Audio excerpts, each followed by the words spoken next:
Les damos la bienvenida a Comunicando Psicología. Para mí un gusto siempre saludarles, compartir este espacio de salud mental con todas las personas que están ahí en casita, que se conectan, que ven este espacio con todo el cariño y con todo el amor y que son correspondientes a esta labor que hacemos de la mano de los profesionales que nos acompañan.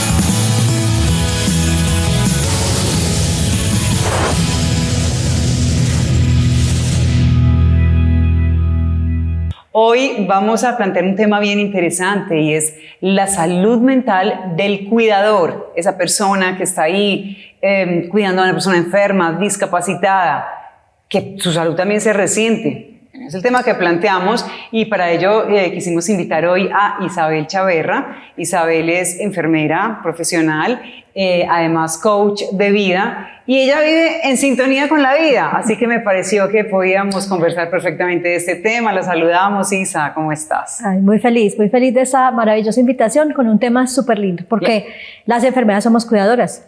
Entonces, es, aparte de conocimiento de causa, todas las cosas que he logrado aprender con todas las personas que se han acercado como a mí. Claro, y para mí además un gusto porque esta entrevista veníamos planeando hace un tiempo y pues no se habían dado las circunstancias, o sea que vamos a disfrutar ese espacio. Entonces, como lo planteábamos, Isa, esa labor de cuidar a la persona enferma, a la persona discapacitada, al menor, ¿cierto?, al indefenso, puede resultar muy gratificante porque claro, es un ser querido, es una persona que amamos, pero también está hecho para personas resilientes. ¿Sí o no? ¿Por qué? Porque puede ser muy desgastante, porque en determinados momentos también se puede desbordar la persona y entonces ahí emergen una cantidad de emociones, sentimientos de culpa. Parece que no podemos sentir esto. Entonces, ¿qué podemos decir? Planteemos este escenario, ¿cierto?, del cuidador y cómo ayudar en estos procesos. Claro que sí, Sandra. Mira, primero que todo, empecemos por definir qué es ese cuidador. Es esa persona que tuvo, a veces es una decisión, pero otras veces es porque no hubo más, ¿sí? Porque es esa persona que se quedó en la casa, que fue la hija que no se casó, o el hijo que se quedó viviendo con los padres, o el hijo que se divorció y entonces volvió a la casa de familia, a su hogar materno, y hay alguien enfermo en su casa y es el que se tiene que quedar. O aquella persona, Sandra, por ejemplo, que económicamente no se puede solventar ella sola y le ofrecen a algunos de sus familiares cuidar a aquella persona que está enferma. Tú lo has dicho, es para personas resilientes. Sin embargo, esa resiliencia se ve afectada porque es que cuidar a alguien, yo te lo decía cuando empezamos, yo soy enfermera. Al ser enfermera, nosotros llegamos a cuidar siempre a personas y eso fatiga. Puede ser muy gratificante, sí, claro, tú estás dando todo lo mejor, es una de las acciones más loables y más altruistas, dedicarle tu tiempo a otro. Sin embargo, eso va minando tu estado emocional, porque fatiga emocional, mental y físicamente. Claro. Entonces, es muy importante que estas personas a quienes se les debe prestar mucho cuidado, que a veces son como invisibles. Qué importante lo que acabas de decir y sobre todo en lo que describes, que resulta que es esa hija o hijo que se quedó soltero, como no tuvo pareja, entonces va llevando en su proceso de vida ese acompañamiento, por ejemplo, con los papás, que cuando ya se hacen más mayores, entonces claro, hay que asistirlos, sobre todo si están enfermos, aunque hay unos muy funcionales, pero luego la edad de todas formas pues va minando a las personas. Entonces, ¿qué hacer ahí en las familias? Porque también puede ser que está el hijo que tiene dinero, entonces el que aporta dinero, pero entonces no es el que está allí con el tiempo, con el cuidado, Puede ser que en las familias entonces se definan esos roles, se determine cómo hacerlo, cómo podemos funcionar para que haya un trabajo colaborativo, ¿cierto? Y finalmente no se termine desgastando una sola persona. Mira, tú lo has dicho muy claramente. Eso si es una situación familiar, tiene que ser un trabajo mancomunado.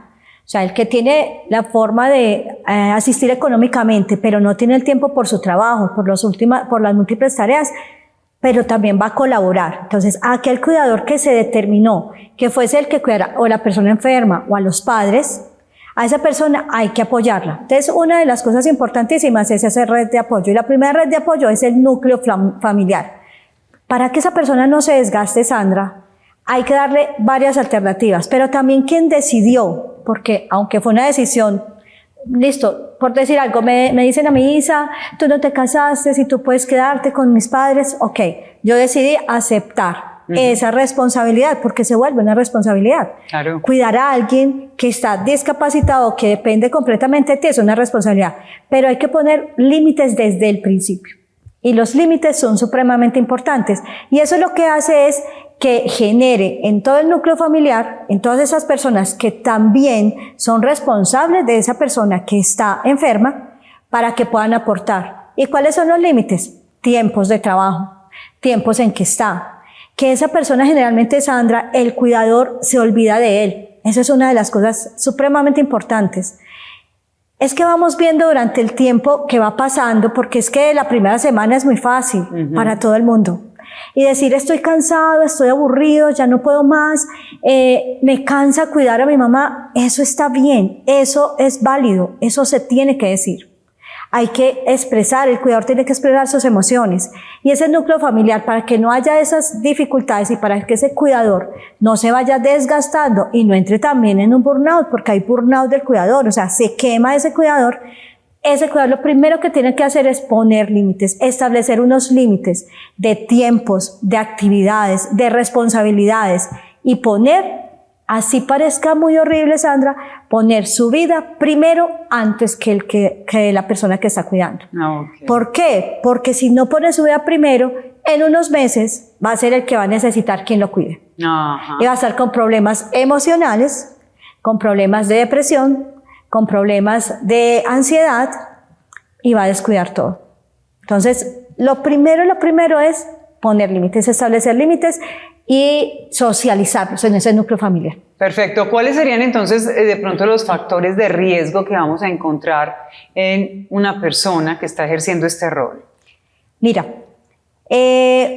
generalmente ese cuidador quemado se da mucho en aquellas personas que no tienen un nivel educativo avanzado, entonces que fueron los que se quedaron como en su casa y no pudieron educarse más, entonces un nivel superior de educación más limitado, que tienen dificultades económicas, ¿sí? Personas con depresión, personas con ansiedad, son las que más tienen el riesgo de sufrir ese estrés o esa ansiedad por ser cuidadores. Y en nuestra cultura quizá todavía se ve que parece que es un papel que recae mucho en la mujer, ¿cierto? Es como que la hija mujer es la que tiene que asumir ese rol regularmente.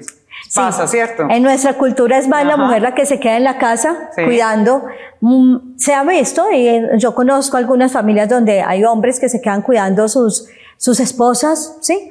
O hermanos que son los que deciden quedarse, pero por las circunstancias que te mencioné, entonces por la parte económica, por la parte educativa, por la soledad, porque hay personas que se quedan solas, pero hay un porcentaje muy alto que la mayoría de los cuidadores son mujeres.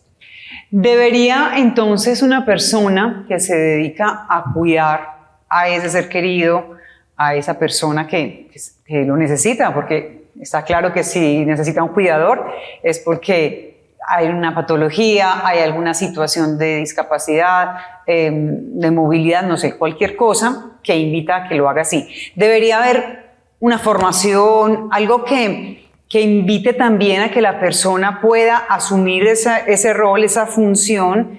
Obviamente el amor está ahí, porque si es alguien querido, pero que pueda sortear todas estas situaciones que estamos describiendo hoy. Sandra, me encanta lo que acabas de decir, porque mira, una de las primeras cosas que debe hacer un cuidador, una persona que decide cuidar a otro, es capacitarse y tener conocimiento de la patología, de la enfermedad de esa persona que va a cuidar. ¿Por qué? Porque yo no puedo tener unas expectativas supremamente altas de que esa persona se va a mejorar. Entonces tengo que saber el proceso, el pronóstico, el diagnóstico, el tratamiento y el deceso, ¿cierto? ¿Cómo va a ser? Si es de mucho tiempo, si es de corto tiempo, si va a complicarse con el tiempo. ¿Por qué? Porque eso es lo que va a ayudarle a este cuidador y al entorno familiar, es que las expectativas no las van a poner muy altas y va a disminuir el sentimiento de culpa que ocurre cuando hay alguna situación adversa con esa persona que estamos cuidando. Claro, porque aquí juega también mucho ese tema. Esa persona tiene que tener unas habilidades, desarrollar unas habilidades particulares a nivel mental, emocional, psicológica. Si es una persona que de pronto le teme a la muerte de ese ser querido, que no sabe cómo, o que reacciona de una manera, no sé, fuera de sí, frente a momentos retadores, complejos, necesita atención, ¿cierto? Total. La gestión de las emociones. Tú lo has dicho, las personas que de pronto reaccionan de una manera más aireada o que de pronto se asustan más fácil y que no pueden reaccionar de una manera más proactiva y mucho más rápida ante cualquier circunstancia. Entonces, esas personas necesitan un entrenamiento. Por eso es que no es decidir en las casas, ay, no, entonces digámosle a mi hermana que fue la que se quedó, que ella cuida a mis papás. O sea, no es una decisión a la ligera. No es una decisión a la ligera. Sé que a veces en las circunstancias, la parte económica, pues contratar a un cuidador que esté preparado, que esté entrenado, que son estas personas que literal estudiaron para esto, ¿sí? Que no quiere decir que a ellos no les dé el síndrome también del cuidador quemado, pero que están un poquito más preparadas. Entonces, tener ese conocimiento completo, porque es que eso es un trabajo, Sandra. Y yo te lo decía, se vuelve invisible, ¿por qué? Porque es que la mayoría de los cuidadores que fueron determinados por la familia, puedo decir que hay un porcentaje muy alto que no son remunerados económicamente, que lo que hacen es como una contraprestación. Usted vive aquí, entonces usted cuida a mis papás. Y son acuerdos como tácitos, como que se quedaron ahí en el aire, ¿no? En ningún momento se determinó que iba a ser así, no, sino que como que cae uno ahí y ahí quedaste. Mira, en los empleos, una de las motivaciones, una de los alicientes, cuando uno trabaja para una empresa es que te paguen, ¿cierto? Puede ser lo mismo, ese puede ser un acuerdo. Entonces, no tenemos tanto dinero para buscar a alguien que esté preparado, que sea una empresa que no la manden, ¿sí? Pero entonces te vamos a dar a ti, recojamos entre los hermanos, entre los tíos, no sé, el núcleo familiar que esté ayudando para esa persona enferma y démosle una remuneración económica a ese cuidador. Eso va a ser uno de los alicientes, porque también ella va a tener una motivación para conseguir sus propias cosas, porque lo decíamos ahorita, esa persona se va olvidando casi de sí por darle todo y es muy loable y es muy, muy altruista, pero con el tiempo, cuando va pasando el tiempo, eso va minando la parte emocional y la parte física de quien está cuidando. De acuerdo. Estamos describiendo una situación en la que normalmente esa persona que se cuida, pues es en la casa, la practica un familiar, ¿cierto? Más o menos es el escenario en el que nos estamos moviendo hasta lo que llevamos de entrevista. Pongámonos en otra posición, en otra circunstancia. Es una familia que tiene poder adquisitivo y pues deciden llevar a esa persona a un centro donde la puedan atender. ¿Qué podemos decir aquí? ¿Por qué? Porque también hay muchos, digamos, mitos e historias frente a esto. Hay veces que la familia incluso ni se lo plantea. O sea, ¿cómo lo vamos a dejar allá? O sea, sabiendo que allí también le pueden dar los cuidados que necesita.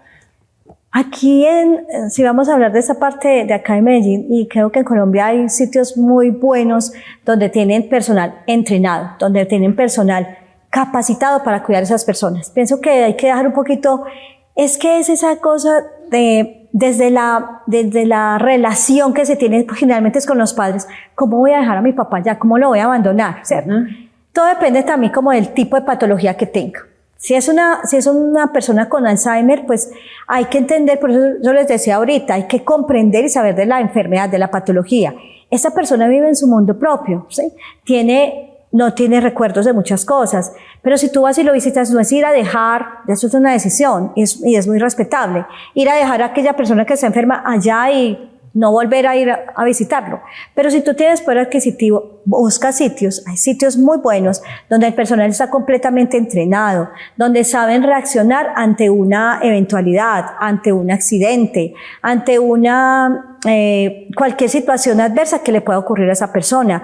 Tienen tus teléfonos, los llaman a la casa, les dan información, hay momentos para ir a visitarlos, hay sitios de hecho, Sandra, que son súper bonitos, o sea, el lugar, la infraestructura es súper buena para que esas personas estén. Entonces también es una opción, si económicamente se tiene la posibilidad, es una opción también de llevar a estas personas allá porque es personal completamente entrenado. Entonces están también los médicos, hay enfermeras, no solamente las cuidadoras, que son personas especializadas para el baño, para la alimentación, para la compañía, ¿sí? Claro. Y que esas personas tienen turnos. Que eso es una cosa, entonces ellos tienen turnos, tienen unas horas de trabajo, descansan otras y regresan nuevamente. Entonces mira que es como si estuvieras hospitalizado como en tu casa, ¿cierto?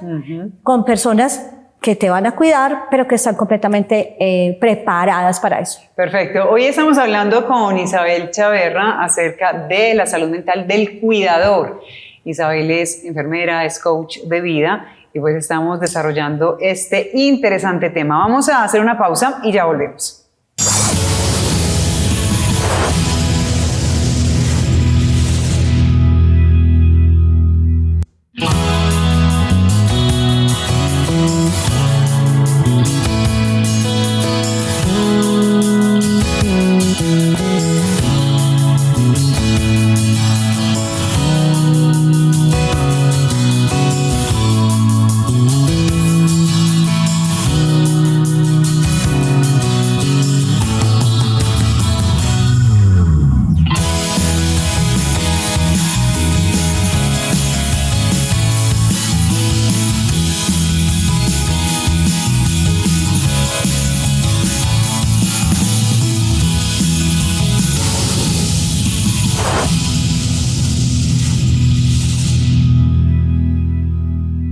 Seguimos en Comunicando Psicología hablando de la salud mental del cuidador. Hoy nos acompaña Isabel Chaverra. Isa es enfermera y en su vida profesional ahora está más dedicada a todo este tema de siendo coach de vida, pero igual también cuando ejerció como enfermera vivió el tema de cuidar a esas personas y yo siempre he alabado, Isa, y televidentes y seguidores, esa labor, la labor del médico, del enfermero, de las personas que trabajan con personas que tienen dificultades, alguna enfermedad, porque me parece que aquí se necesita vocación, ¿sí o no? Definitivamente. Entonces, retomando el tema que traemos hoy acerca de la salud mental del cuidador, hagamos un breve recuento de lo que veníamos hablando en la primera parte para que entremos en estrategias, en recomendaciones. ¿Por qué? Porque siempre hay solución, ¿sí o no? Total. Entonces, el cuidador aquel que se dedica a cuidar a una persona que tiene una discapacidad, que generalmente debe prepararse para ello, conocer la patología, conocer como el proceso de esa patología, debe tener un apoyo completamente adecuado del núcleo familiar, porque no solamente es esa persona, ese cuidador puede sufrir de depresión, de ansiedad, de retraerse por la situación de cuidar a alguien y dedicarle toda la vida completa a esa persona, que hay sitios donde hay personas especializadas para poder hacerlo. Sin embargo, ¿qué estrategias hacer si yo veo que un cuidador, pero antes de eso, cómo detecto yo que un cuidador está entrando como en ese bucle de que se está afectando emocional, física, ¿sí? Y mentalmente? Ok, entonces uno dice, por ejemplo, en la familia dice, pues es que mi hermana, ¿por qué vive a toda hora enojada con mi papá? ¿Sí? El papá es el que lo están cuidando. ¿Pero por qué lo regaña? ¿Por qué está enojada con mi papá? ¿Usted por qué vive a toda hora bravo? ¿Usted por qué no sale? Vaya, tómese un helado, vaya, salga. ¿Usted no tiene una amiga por allá? Eso es lo que sucede. Las personas se van alejando de su grupo de amigos, o sea, de la parte social. Se vuelven más irritables, empiezan con depresión, tienen problemas de insomnio. Y hay una cosa, es que se vuelven completamente obsesivos con el cuidado de esa persona. O sea, sienten que solamente ellos pueden cuidar a esa persona, nadie lo va a poder hacer igual. Entonces, también es un tema de control. También es un tema de control, tú lo has dicho. Ese tema de controlar esa situación y de que nadie más hace que esa persona entre en ese bucle y tenga un riesgo mucho mayor de sufrir depresión o ansiedad como síndrome de cuidador. Pero también puede obedecer que tenga algo que ver con el esquema de personalidad de esa persona. Es decir, una persona que de por sí en su vida haya siempre querido tener el control, que nada se le salga de su, sí, no sé, de su esquema.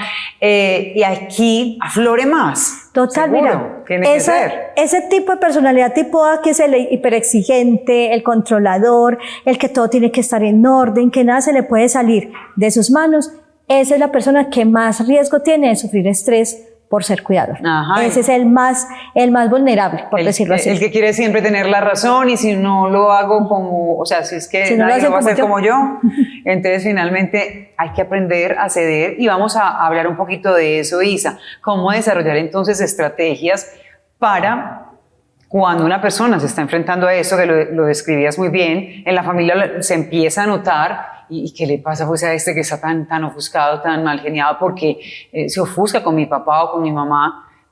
Tendría que ser más cariñoso. Sí. Claro, porque la otra persona está yendo de visita, está un ratico y es distinto. Entonces está muy cargado. ¿Qué hacer? Mira, una de las cosas que nos deberían enseñar a todos, y tú lo sabes, es a todos desde pequeños, es a gestionar las emociones, ¿sí? Es a expresar lo que estoy sintiendo. Entonces ese cuidado lo primero que tiene que aprender es a que está bien que digas, estoy aburrido, estoy enojado, no quiero, estoy cansado de cuidar a mi papá. Eso no quiere decir que no tenga amor por su papá o por su mamá o por su hermano que está enfermo.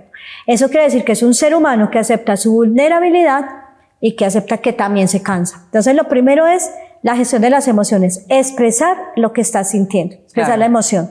Y ese núcleo familiar va a comprender qué es lo que le está pasando. ¿Sí? Claro, entonces, es salirnos de ese rol de superhéroes. Total. De que lo podemos todo. Total. Nada que ver. Okay. Entonces, nada que ver.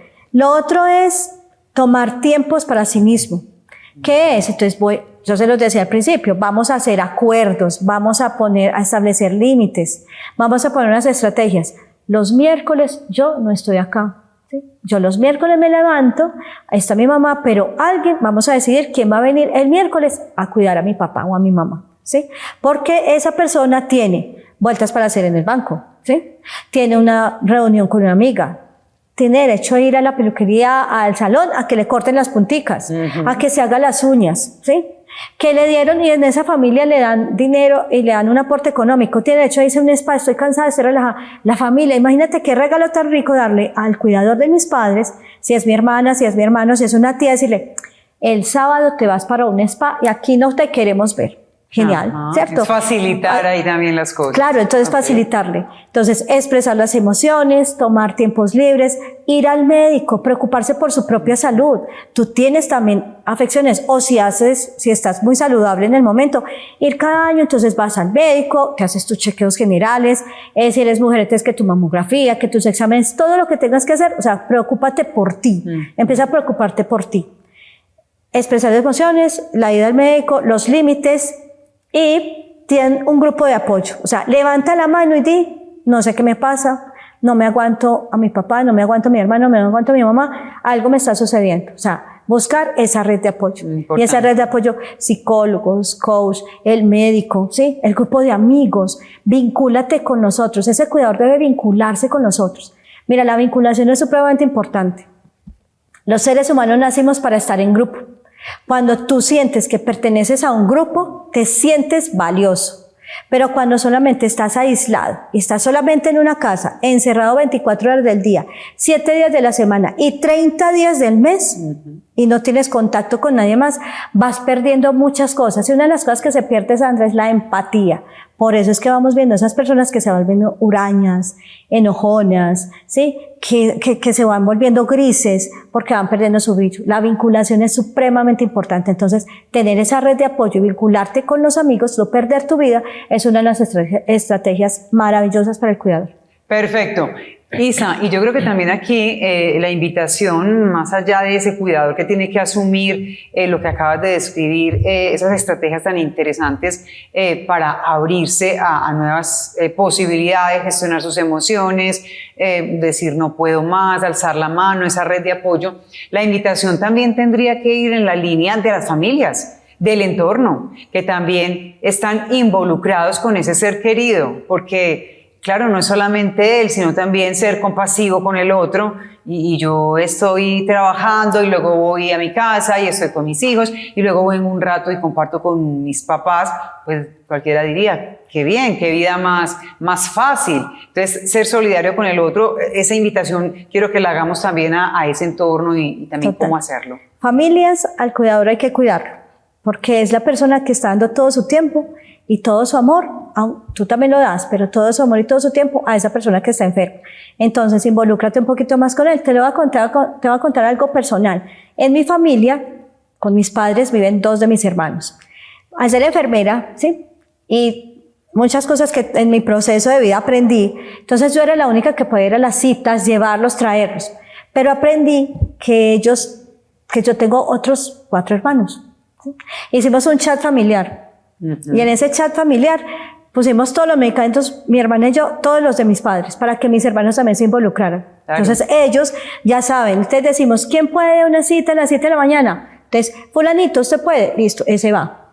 Aprender que el otro lo va a hacer y que aunque no lo haga como tú lo haces, pero también funciona. Entonces es eso, familias, involúcrense un poquito, denle unos respiritos, un descanso. Ese señor o esa señora o ese hermano no es solo hermano del que lo está cuidando, solo hijo del que lo está cuidando, tú también tienes responsabilidad y no es solamente ir un ratico, es estar pendiente, no solamente del paciente, de la persona que necesita ese cuidado, sino de la persona que lo está cuidando. Claro, es un trabajo colaborativo. Creo que esa es la invitación que estamos dejando también hoy en este espacio, porque pues todos somos hijos o todos somos hermanos o tenemos que ver con ese ser querido que tiene una situación particular y necesita el apoyo. Describes esa situación del chat, pues aprovechemos la tecnología, que a veces decimos, estamos tan conectados con el teléfono y yo soy la primera en decir, ay, qué pereza. A veces digo, esta tecnología como que nos ha apartado de muchas cosas, es muy útil, no voy a decir que no, pero parece que ya vimos en función del teléfono, nos distraemos demasiado por ahí, entonces qué rico que también sepamos encontrar a través de esto o buscar la manera de encontrarnos alrededor de ese ser querido que está ahí y que en cualquier momento la vida pasa, también nos puede tocar a nosotros. Total. ¿Sí Absolutamente. Entonces aprovechar como todos esos espacios para hacerlo. Y otra cosa súper importante para ese cuidador, hacer actividad física, Sandra. Se me había pasado y es una de las cosas súper importantes. Eso aísla de la parte de la corteza prefrontal, que es la parte del pensante, del racional, de la emoción, nos desconecta y nos da un poquito más de motivación. Entonces, salir ese día que te dan libre o decir en el día, mira, ¿quién me va a cuidar a esta persona por 2 horitas que va a salir? Y voy a ir al parque a dar unas vueltecitas, voy a ir a trotar. Entonces, familia, involúcrense.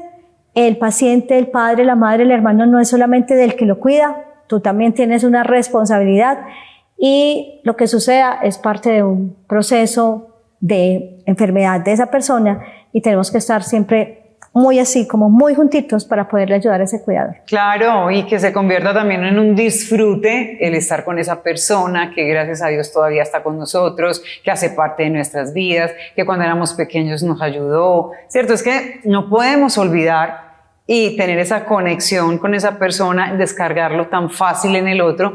Me gusta que hayas recordado el tema del ejercicio físico y que no sea solamente el día de salir a descansar, incluso en momentos del día en que está durmiendo esa persona que estoy cuidando, pues me dedico un poquito de tiempo a mí, una buena lectura, siempre funciona, un audio que me invite a vivir en bienestar, a estar tranquila y salirnos un poco también, creería yo, de como que yo estoy poniendo esto y tú qué estás poniendo, sino, venga, trabajemos en equipo, yo hago lo que puedo en esta línea, pues tú haces lo que puedes en esta y se logran hacer unas sinergias y unos trabajos bien interesantes con las personas que queremos. Me encanta eso que dijiste, o sea, no es como ponerlo en mitad, yo pongo la plata y usted verá qué hace, yo no tengo nada más.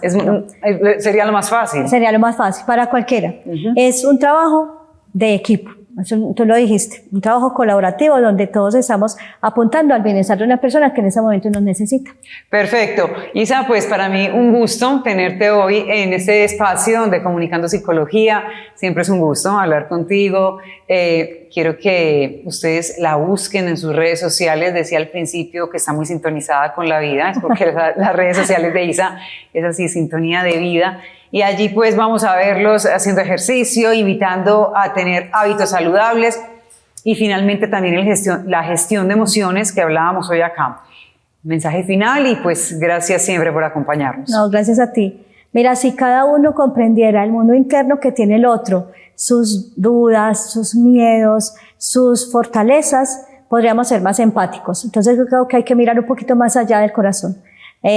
Mirar a través de los ojos de esa persona y darle una oportunidad para que sea ella. Entonces, es simplemente un trabajo de todos, es ser más compasivos y ser más amorosos con nosotros. Y si nos pueden seguir en Sintonía, en Instagram aparecemos como Sintonía-de vida y en Facebook como Gestión del Estrés y las Emociones. Perfecto. Isabel Chaverra, enfermera, coach de vida y una gran amiga invitada a esta casa. Siempre que le digo, Isa, ¿me vas a acompañar en un programa? Y ella me dice, ¡claro! Y ella mueve lo que haga falta. Solamente el COVID la apartó un poquito de una entrevista que teníamos programada hace días, pero la verdad es que es una mujer con mucha disposición y te agradezco eso. Gracias. Nos vemos nuevamente. Tenemos una cita semanal en este espacio de Comunicando Psicología. Recuerden que aquí trabajamos con la salud mental. La idea es que nos cuidemos entre todos. Un abrazo.